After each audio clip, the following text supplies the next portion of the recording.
If you've ever had a rough experience with a difficult client that just left you feeling down about yourself or even just questioning your abilities as a photographer, then let's chat. Today's video is less about the technical side of photography or certain business tactics, and is really just more about how to take care of yourself and move on after a challenging experience with a difficult client. But before we jump into that, we do want to introduce ourselves. I'm Hunter. And I'm Sarah. And we're Hunter and Sarah Photography, a professional wedding photography husband-wife team. We're also educators, and our goal is to help photographers to build strong foundations in both their businesses and their personal lives so that they can run profitable and sustainable photography businesses. So, challenging clients. The idea for this video actually came to Sarah and I because one of our apprentices recently had just a really rough photo shoot with a client, and she reached out to us because she was honestly just struggling to move on from like a mental and emotional standpoint because of, some of the rude things that this client had said to them and some of the ways that they had treated them. And unfortunately, these types of photo shoots happen to everyone, right? If you haven't had one, you will eventually have something like this. And unfortunately, it's just one of the realities of working in an industry that is both customer service based and client facing.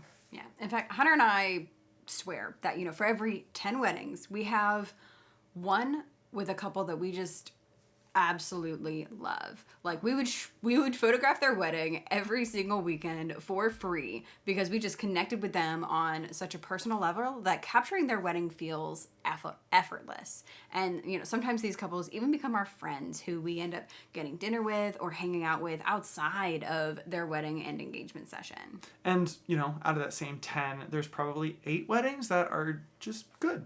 Like we love and serve our couple well, we deliver some great images, and then we move on to the next one. And these jobs aren't bad by any means, but it's not like we become their best friends afterwards, right? This is the vast majority of the weddings that we photograph. Yeah. And then there's the one. That one job, that one wedding day that is just incredibly difficult. The couple honestly probably just shouldn't have hired us in the first place because maybe their vision doesn't align with what we do, or maybe their vision does align but our personalities don't, or maybe they're just really mean and unreasonable. These clients just become sources of dread and anxiety every time we think about them or look at the images.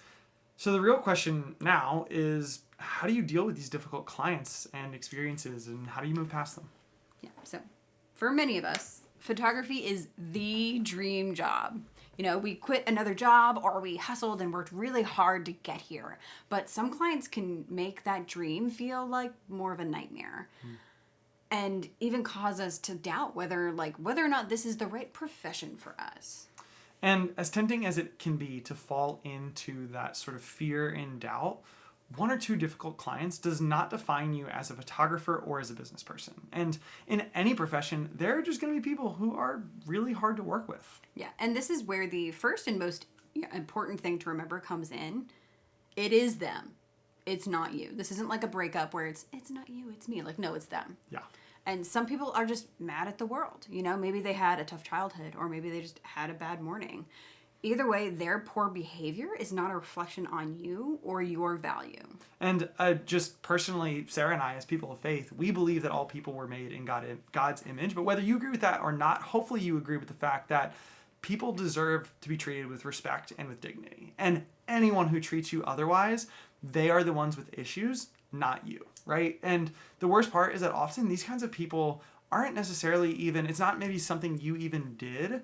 They're just looking to bring someone down or ruin someone's day to make themselves feel better, and you just happen to be on the wrong side of their frustrations. Yeah, but especially early on in your career, a harsh word or a bad review from a client can just shatter your confidence. And as much as it sucks, this kind of makes sense when it comes to human psychology. We tend to prioritize that bad news over good news in our minds. And this is why, if you ever watch the news, it's always crime and natural disasters and terrible things, because that jumps out at you much more than the positive stories. And this is also why, even if you get 9 glowing positive reviews, but 1 negative one, that 1 negative review is going to stand out in your mind way more than the 9 positive ones, right? These negative feelings and thoughts often tend to feel louder in our own minds than the positive ones do. But even just recognizing that and being aware of that and being able to stop yourself and say, oh, that one negative thought is bugging me, but look at all these positive ones too, right? Even just being aware of your own thoughts and being aware of that truth that we are biased towards these negative thoughts can actually help prevent you from spiraling when those negative thoughts do come.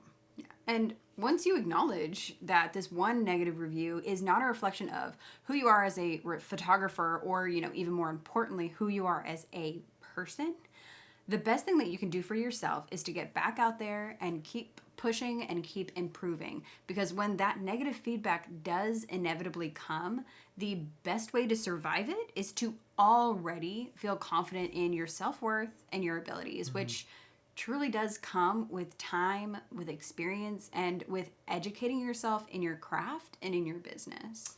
And another thing that is crucial when it comes to really growing or regrowing confidence is positive self-talk. So when Sarah and I were engaged, we went through premarital counseling, and our pastor told us that whatever we told ourselves about each other was going to become our reality. So if I woke up every day and told myself that I am the luckiest guy in the world and that Sarah is beautiful and intelligent and kind and caring, all of which is absolutely true. If I woke up every day and told myself that, then the way that I would treat her would reflect those beliefs. And over time, I would create an environment where it sort of allowed her and encouraged her and allowed her to thrive and to grow and to be all of those things that I thought that she was. Yeah. But on the flip side, if I told myself every day that Hunter is negative, he's selfish, he's rude, which, I promise he's not. He's super great. I love Hunter. But if I told myself those things day in and day out, then I would unknowingly be creating that type of hostile and unloving environment that I would eventually probably turn him into those things.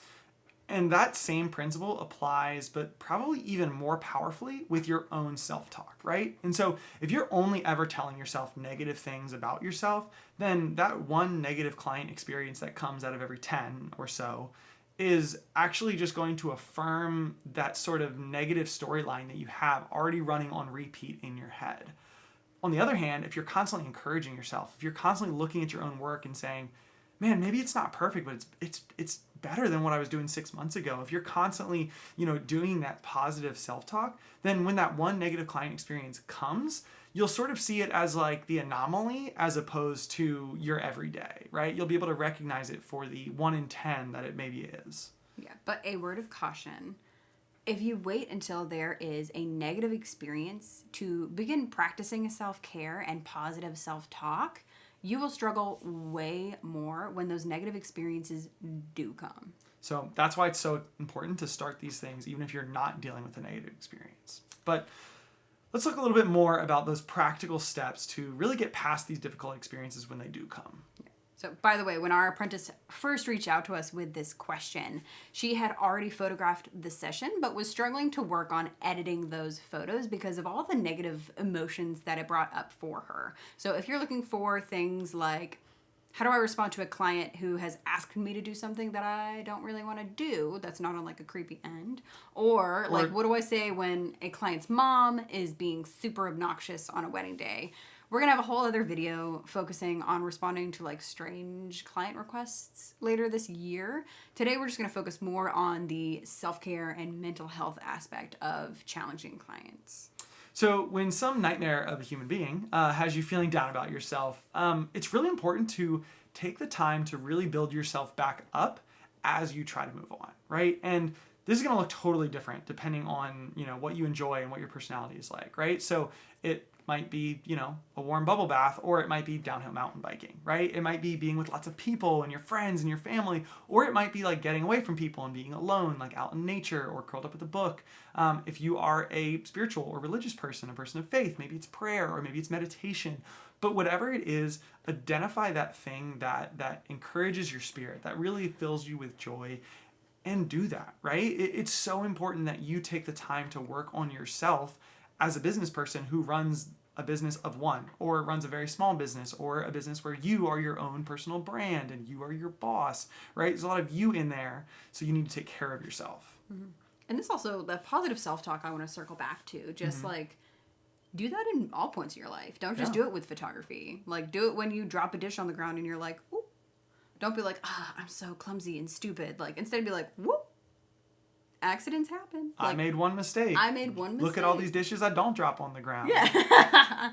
Like, work that into all aspects of your life. Just really positively reinforce yourself. Yeah. But another idea, circling back to photography, is to give the session some space before you try to come back to it. You know, if you find yourself still feeling anxious every time you look at the images, or maybe if the hurt from the session is still too raw, let the session just like sit for a little while you work on feeling better. Right. But the minute that you feel like you're up to it, knock that session out, edit it, do whatever you need to do, send the hard emails, do whatever you need to do, and deliver that as soon as you can so that you can move on and just get on with your life and forget about the experience and go on to more positive experiences, right? Because, you know, and you will probably find this to be true in many areas of your life, that oftentimes the dreading it, the waiting to do it and worrying about it is often worse than the actual act of doing whatever it is that needs to be done. Another trick, and I think is my personal favorite, is that sometimes when maybe help or frustration is actually the lingering emotion, is to like... Anger or frustration? Isn't that what I said? No. What did I say? I said help or frustration. Oh, anger or frustration, not help or frustration.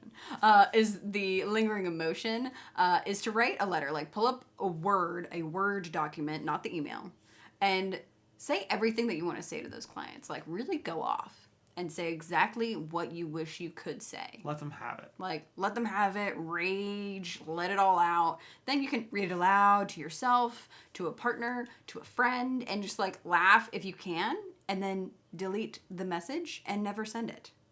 And then instead send them something professional. Even if no one but you reads that message, it can just be cathartic to get it off your chest. I just want to reiterate, make sure you put it like in a notebook or a Word document. Don't put it in your Gmail or Honeybook or on your Instagram where you can accidentally send it. It's important. That's a nightmare. It's an important trick. And finally, get help if you need it, right? If you find that these negative and self-defacing emotions or thoughts are coming up, or you're getting stuck in some of these ruts, then seek professional help, right? Get a counselor or a psychologist or psychiatrist. I forget which. Anyway, or if it's more something on the business side, you keep running into issues, then get a business coach, right? Some of these things might be wise if you keep getting stuck in these areas again and again. Yeah, and along that same line of getting help, having a community around you, and especially a community of other photographers who can empathize with what you're going through, is so important. If you don't feel like you already have a community, then we would be happy to be that community for you. That's just one of the reasons that we created our free Facebook community, Mastering the Wedding Photography Biz with Hunter and Sarah. It is free, so don't hesitate to hop in if you feel like you could use some photographer friends. But guys, that is all for this week. We really do hope that this video has helped you feel a little bit better as you start to move past some of these negative experiences with clients. And like I mentioned, if you haven't already, we would really encourage you to join our Facebook group, where we are just building that free community of other photographers who are building their photography businesses and helping each other out along the way. And if you did find this video helpful or you have questions, feel free to comment below. We'd also love it if you would like and subscribe. But thanks, guys. We'll see you next week.